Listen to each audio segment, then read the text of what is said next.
A big theme for me since 2017 has been creating space for myself, and I've been on a journey of creating space.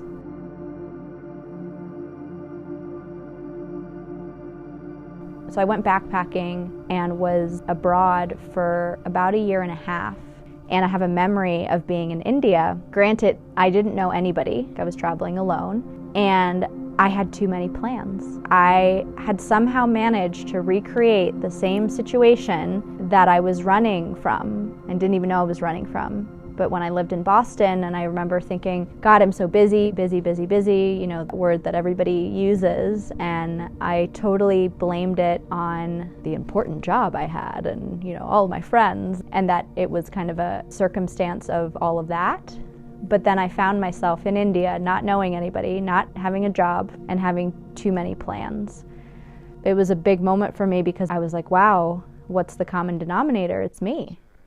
I am stuffing my life and I'm not leaving any space for me. That's when I started really practicing creating space and seeing how difficult it was for me. Starting to see all of the things that got in the way and really starting to pay attention.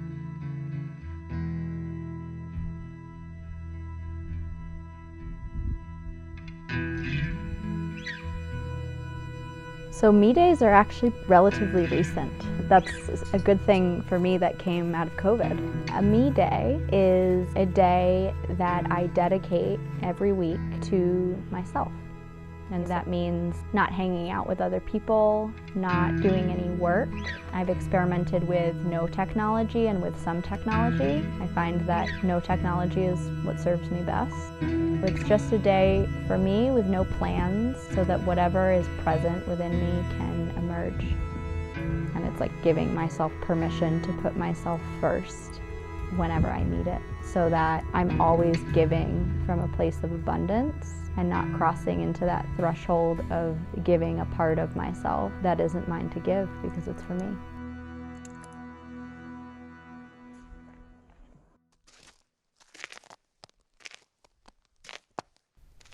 I never know what's going to come up for me on a me day, and it's never the same. Sometimes it's really joyous and sometimes it's really dark, and most of the time it's both. Definitely this year I've gone to some of the darkest places that I've ever been. It's like I'm bringing back the parts of me that are helpless and hopeless, that I've cut off and severed, where I've kind of used my more masculine warrior to kind of push through things, and it's just such an isolating and lonely place. But I move through it pretty quickly, and I show up for myself, and I don't reach for things, and because I stay, I'm not there for very long.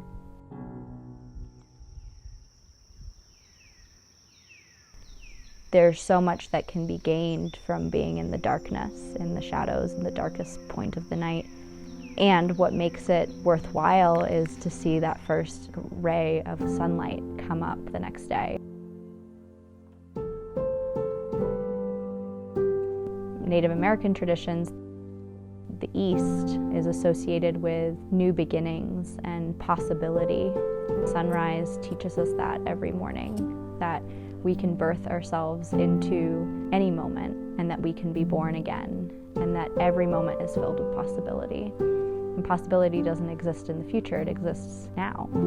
So watching that sun come up was just, oh my God, I've been in the dark.